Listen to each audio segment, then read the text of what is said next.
Bismillahirrahmanirrahim. Alhamdulillahilladzi yabsutu wa yaqbidu man yasha'u min ibadihi li syuhudi jamalihi wa jalalihi. Asyhadu an la ilaha illallah wahdahu la syarika lahu fi hukmihi wa qada'ihi. Wa asyhadu anna sayyidana Muhammadan abduhu wa rasuluhu wa khatamu anbiya'ihi. Sallallahu wasallam ala sayyidina Muhammadin afdali ahbabih wa ala alihi wa sahbihi wa dhurriyyatihi wa atba'ih. Salatu wa salaman daimaini mutalazimaini ila yaumil liqa'ih, amma ba'd. Yang kita hormati dan kita cintai para habaib dan alim ulama, para muhibbin, hadirin hadirat rahimakumullah. Pertama-tama kita panjatkan syukur yang setinggi-tingginya kehadirat Allah Subhanahu wa ta'ala, yang mana pada malam hari ini Allah memberikan kita taufik dan hidayahnya serta inayah sehingga kita dapat berkumpul kembali, bertemu kembali di majlis yang penuh dengan berkah dan rahmat ini. Salawat dan salam kita haturkan atas junjungan kita Nabi besar Muhammad sallallahu alaihi wasallam dan seluruh keluarga, para sahabat, zuriat dan pengikut beliau sampai hari akhir. Para muhibbin rahimakumullah, sekarang ini kita masih berada di hari-hari yang sangat mulia di sisi Allah, yaitu di 10 hari pertama bulan Dzulhijjah, atau yang sering disebut di dalam hadis Rasulullah sallallahu alaihi wasallam dengan ayyamul ashar, artinya 10 hari yang pertama di bulan Dzulhijjah. 10 hari pertama bulan Dzulhijjah ini hari yang sangat agung di sisi Allah, hari yang sangat dicintai oleh Allah Subhanahu wa ta'ala. Oleh karena itu, setiap amal kebaikan, amal salih yang kita perbuat dilipat gandakan sedemikian banyak oleh Allah Subhanahu wa ta'ala. Dalam sebuah hadis Rasulullah sallallahu alaihi wasallam bersabda, "Ma min ayyamin al-amalu salih fiha ahabbu ila Allah min hadhihi al-ayyam, yakni ayyamal ashar." Tidak ada daripada hari-hari yang amal salih sangat dicintai oleh Allah daripada 10 hari pertama bulan Dzulhijjah ini. Dan kemuliaan hari-hari yang 10 ini ditandai oleh Allah dengan dilipat gandakannya amal ibadah kita. Amal ibadah dilipat gandakan menjadi 700 kali lipat, yang mana pada hari biasa 10 kali. Nah, untuk 10 hari ini tinggal berapa hari lagi? Amal ibadah kita, kebaikan kita yang biasanya 10 kali lipat digandakan Allah menjadi 700 kali lipat. Dan puasa 1 hari dalam 1 sampai 9 hari itu sama dengan pahala puasa 1 tahun. Sembahyang malam di malam-malam ini sama dengan pahala Lailatul Qadar. Itu hadis, semuanya ada dalam kitab Dalilul Falihin Syarah Riyadhus Shalihin. Para muhibbin rahimakumullah, ini 10 hari pertama bulan Dzulhijjah ini adalah hari-hari yang seringkali dilupakan oleh kita. Hari-hari yang seringkali umat Islam itu lalai, sehingga 10 hari ini lewat tanpa ada nilai tambah bagi kita untuk meningkatkan ketakwaan ibadah kita kepada Allah Subhanahu wa ta'ala.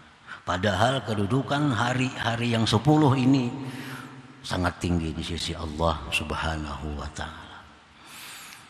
Dan disebutkan oleh para ulama bahwa tanda orang yang beruntung, bahwa orang itu diberi Allah taufik hidayah untuk bisa menambah amal ibadah di hari-hari yang mulia. Itu min alamati sa'adatil mar'i, tanda keberuntungan seseorang ini. Setiap ada hari-hari mulia, dia diberi Allah taufik hidayah sehingga bisa memanfaatkan hari mulia dengan pertambahan amal ibadahnya. Itu alamat orang yang beruntung.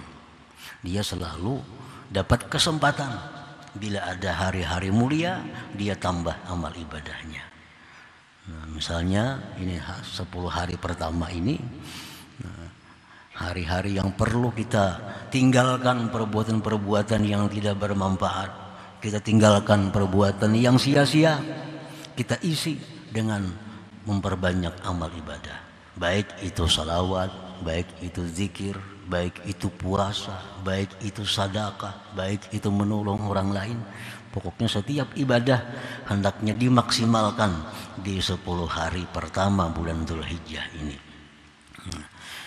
Para muhibbin rahimakumullah, kita berdoa berharap kepada Allah agar kita bisa memanfaatkan tinggal beberapa hari lagi hari yang mulia ini, sehingga kita bisa lebih meningkatkan amal ibadah kita daripada hari-hari yang biasa itu. Amin ya rabbal alamin.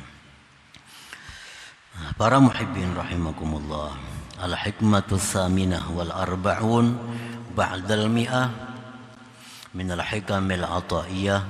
Qala al-imam Ahmad ibnu Athaillah Sakandari rahimahullah, nafa'ana bi'ulumihi wa asrarih. Hikmah yang ke-148 dari kitab Al-Hikam, berkata Imam Ahmad bin Athaillah As-Sakandari rahimahullah, rubbama afadaka fi lailil qabdi ma lam tastafidhu bi isyraqi naharil basti la tadrun ayyuhum aqrabu lakum naf'a. Yang artinya kadang-kadang memberikan Allah kepada engkau faidah, memberikan Allah kepada engkau manfaat pada waktu qabat yang diumpamakan seperti malam. Sesuatu yang tidak engkau dapatkan faidah itu pada waktu basat yang diumpamakan seperti terangnya cahaya siang. Kalian tidak mengetahui siapa juga di antaranya yang lebih dekat bagi kamu manfaatnya. Nah, para muhibbin rahimakumullah, itulah terjemahnya. Di dalam ini, hikmah ini, pengarang ada menyebutkan istilah-istilah tasawuf, antara lain qabat. Nah, qabat itu kalau bahasa lugat Arabnya genggam. Menggenggam ini mengqabat. Ada istilah tasawuf di sini basat.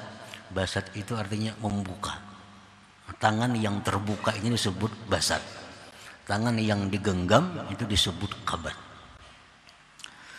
Dan beliau di situ mengumpamakan qabat itu dengan malam. Malam itu artinya gelap gulita. Sedangkan basat itu diumpamakan beliau dengan siang yang terang benderang. Al-qabdu huznun wadikun ya'taril qalba. Pengertian qabat di sini istilah orang tasawuf, artinya qabat itu adalah kesedihan, kesempitan yang mendatangi hati. Nah, kan genggam, tadi kan menggenggam nih. Qabat itu artinya genggam. Nah, diumpamakan dengan malam gelap gulita. Sedangkan arti pada istilah yang dimaksud di sini adalah qabat itu duka cita, kesedihan, kesempitan yang ada di hati kita. Bila di hati kita ini sempit, hati kita ini rasa teganggam, hati kita ini rasa sedih. Nah, berarti itu hati kita dalam keadaan yang oleh orang tasawuf disebut qabat.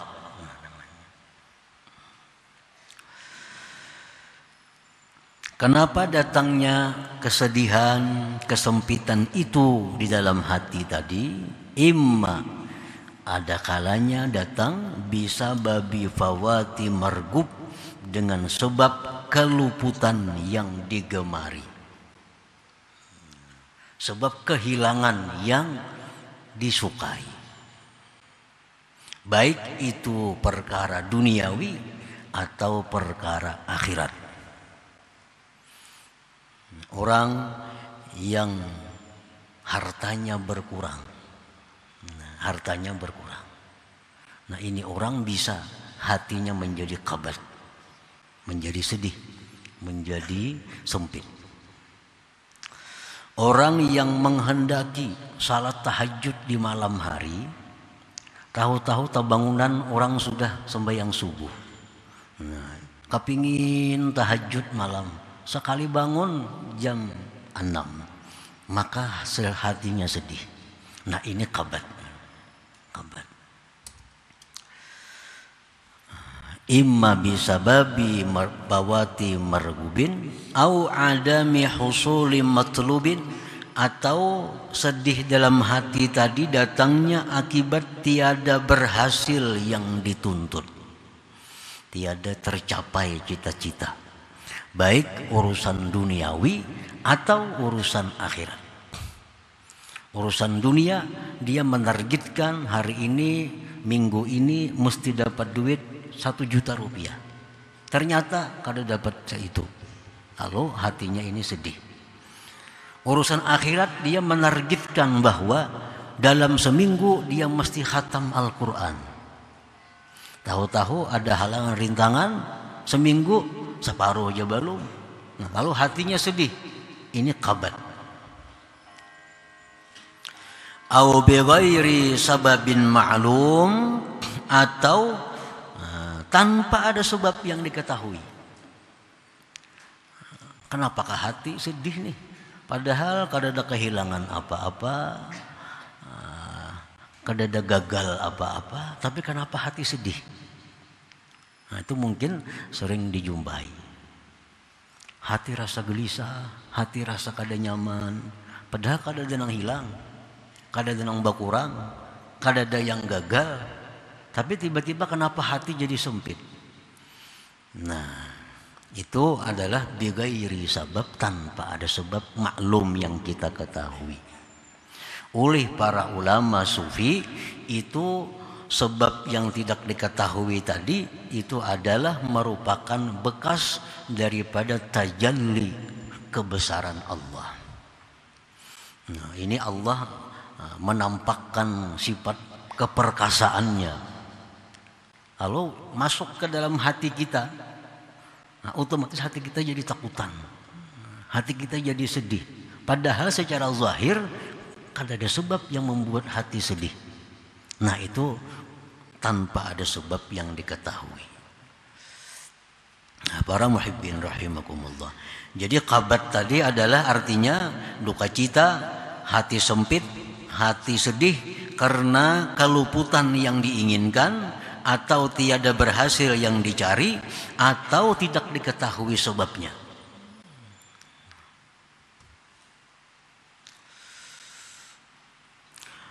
Wal bastu, sedangkan basat.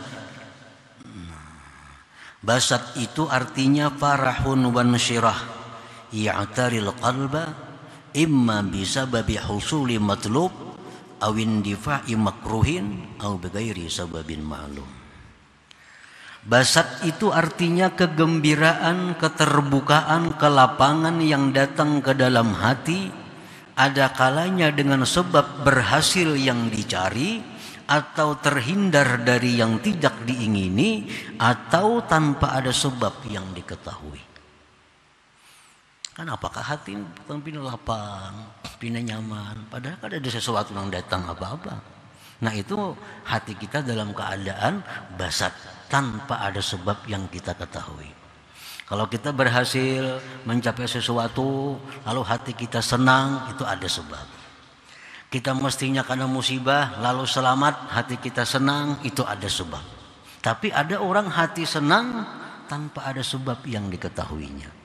Nah, Jadi basat ini pun ada 3 juga. Ada sebabnya berhasil yang dicari, terhindar dari yang dibenci, atau tidak ada sebab yang diketahui. Nah, para muhibbin rahimakumullah. Idza kunta ayyuhal murid fi halil qabdi, apabila engkau wahai seorang murid berada dalam keadaan qabd tadi. Nah, kita berada dalam keadaan sempit hati. Kita berada dalam keadaan sedih hati. Baik karena apa? Karena apa? Pokoknya hati sedih. Fa'alaika bituma'ninati wal waqar, maka hendaknya engkau wahai murid tenang dan tentram. Nah, jangan gelisah. Jangan gelisah. Bila hati ini sedih, hati ini sempit, jangan gelisah. Jangan gelisah. Tenang, tenang. Diam artinya diam. Warruju' ilallah subhanahu wa ta'ala, dan kembali kepada Allah. Kembali kepada Allah. Waktu hati kita sempit tadi, waktu hati kita susah tadi, karena masalah apa misalnya hati kita susah, sedih, kembali kepada Allah.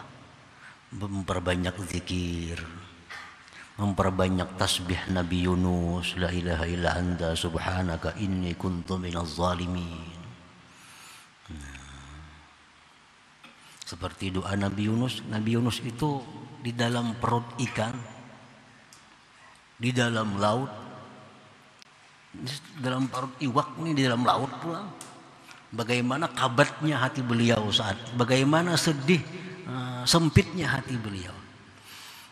Tapi beliau tenang di dalam perut itu, tenang dan kembali kepada Allah dengan memperbanyak la ilaha illa anta subhanaka inni kuntu minaz zalimin.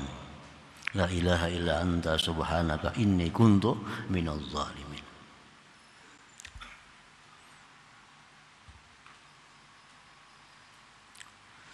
Wal yakin anna Allah la yuridu bika illa khaira.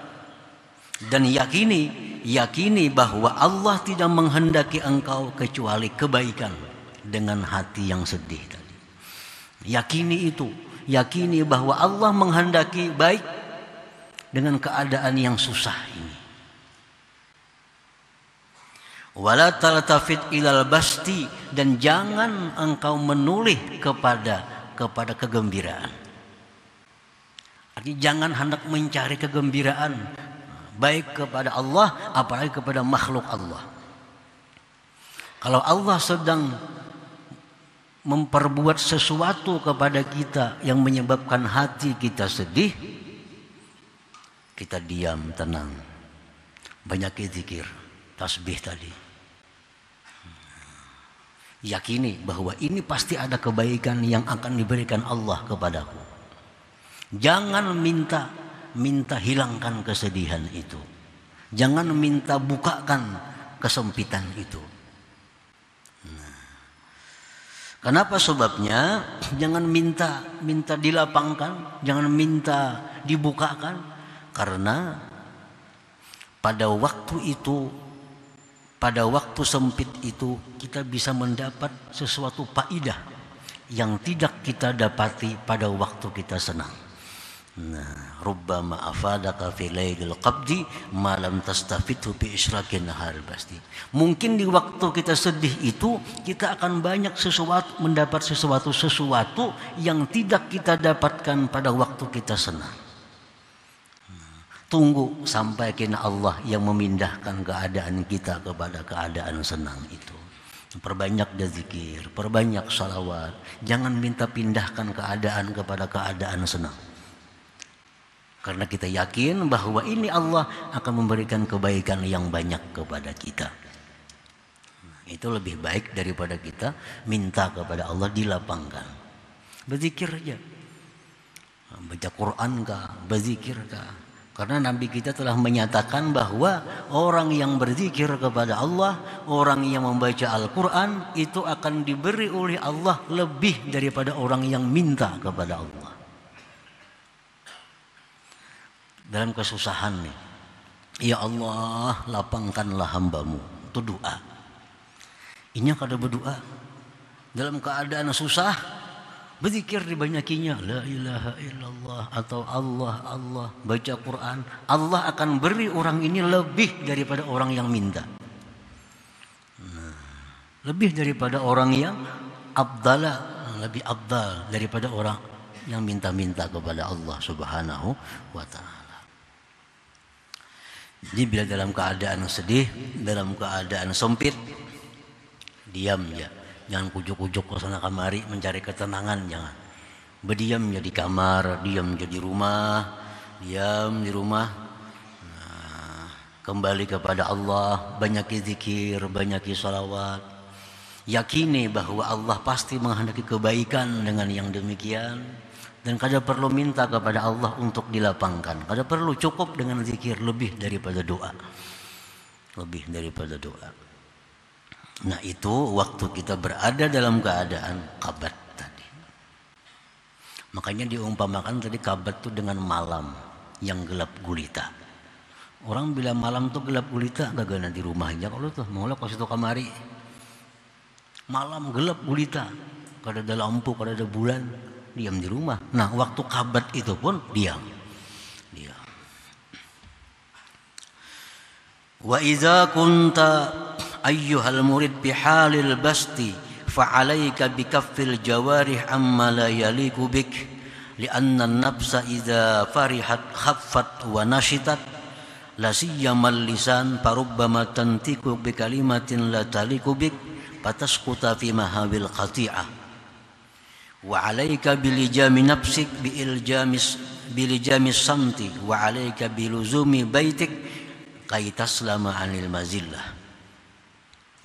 Apabila engkau berada wahai murid dalam keadaan senang, berhasil yang kita tuntut, terhindar daripada yang kita tidak senang, nah maka hendaknya engkau tahan anggota tubuh engkau daripada melakukan hal-hal yang tidak patut dengan engkau. Ini dapat sesuatu sehingga hati kita senang, hendak meluncat awak nih, nah tahani aja. Jangan beambu-ambung, jangan beampi-ampik. Nah itu artinya. Fa'alaika bikaffil jawarih amma la yaliku bik. Hendaklah tahan anggota tubuh engkau dari hal-hal yang tidak patut dengan engkau. Karena nafsu itu bila gembira, bila suka, dia menjadi ringan dan rajin untuk berbuat yang demikian. Terutama lisan. Kadang-kadang di waktu gembira itu, di waktu dapat sesuatu yang menyenangkan hati, lisan ini bertutur dengan kalimat-kalimat yang tidak cocok, yang tidak patut, maka engkau terjatuh pada jurang terputus dengan Allah Subhanahu wa taala. Orang dapat suatu nikmat, kan akhirnya mengadakan pesta-pistaan. Nah ini yang dimaksud. Bila dapat sesuatu yang menyenangkan hati itu, jangan sampai kita memperbuat sesuatu yang merusak hubungan kita dengan Allah. Dapat suatu nikmat, baik nikmat agama atau nikmat dunia, lulus jadi pegawai negeri, umpamanya tes, lulus sekolah, lulus apa. Nah ini senang hati kita, gembira hati kita. Jangan sampai kegembiraan itu membuat kita jatuh dalam jurang terputus dengan Allah Subhanahu wa taala. Kenapa? Sebabnya karena kita melakukan hal-hal yang tidak disukai Allah atau menuturkan kalimat-kalimat yang tidak disenangi oleh Allah Subhanahu wa taala. Dan atas engkau membelenggu diri engkau dengan belenggu diam. Dan atas engkau dengan melazimi rumah engkau agar engkau selamat daripada tergelincir itu. Nah, karena orang-orang yang tergelincir akibat dia terlalu senang itu lebih banyak daripada orang yang tergelincir akibat dia sedih dan susah itu. Nah, para muhibbin rahimakumullah. Al-qabdu wal bastu halatani yata'aqabani 'alal insan kata'aqubil laili wan nahar. Qabat dan basat, sedih dan senang, itu dua keadaan yang silih berganti atas manusia seperti silih bergantinya malam dan siang. Wal qabdu la hazza fihi lin nafsi, sedangkan sedih atau qabat itu nafsu tidak ada bagian. Nafsu kalau ada bagian, sedih, nafsu kada katuju sedih. Nah di sini kada ada jatahnya nafsu. Wal bastu lahu hazzun nafsi, dan basat, senang, gembira, di situ ada bagian nafsu. Nafsu suka dengan yang senang-senang. Waqad yastafidul abdu fi halil qabdi ma la yastafidu fi halil basti. Terkadang seorang hamba itu bisa mendapatkan sesuatu faidah di waktu qabat, sesuatu yang tidak bisa ia dapatkan pada waktu basat. Nah, kadang-kadang kita dalam keadaan sedih itu kita lebih dekat kepada Allah daripada dalam keadaan senang. Nah oleh karena itu, bila dalam keadaan susah, dalam keadaan senang, dalam keadaan sempit hati, susah hati, jangan minta kepada Allah agar dipindah kepada gembira. Tapi cukup dengan kembali memperbanyak zikir, memperbanyak salawat, memperbanyak baca Quran.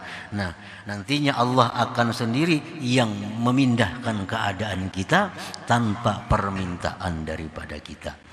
Nah para muhibbin rahimakumullah, kita menyenangi gembira, kita menyenangi lapang, memang itu kesenangan kita.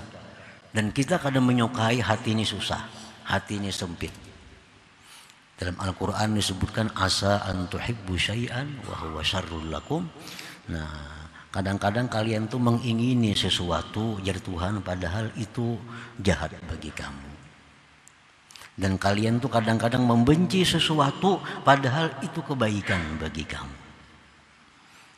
Nah, jadi pada waktu qabat tadi, pada waktu susah, itu ada aturan-aturannya. Bagaimana caranya supaya kesusahan kita ini terus mendekatkan diri kita kepada Allah. Bila mana waktu senang, ada aturan-aturannya supaya kesenangan ini mendekatkan diri kita pula kepada Allah Subhanahu wa ta'ala. Jadi baik dalam keadaan susah, dalam keadaan senang, kita terus jalan untuk dekat kepada Allah Subhanahu wa ta'ala. Nah itu antara lain yang dimaksud dengan hikmah 148 ini. Nah para muhibbin rahimakumullah, selanjutnya hikmah yang ke-149 insyaallah ta'ala. Ila hadratin Nabi sallallahu alaihi wasallam al-Fatihah.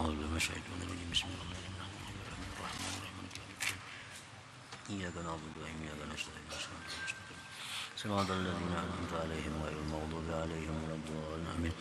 Ya Allah biha, ya Allah biha, Allah bihusnil khatimah. Ya Allah biha, Allah biha, ya Allah bihusnil khatimah. Ya Allah biha, ya Allah biha, ya Allah bihusnil khatimah.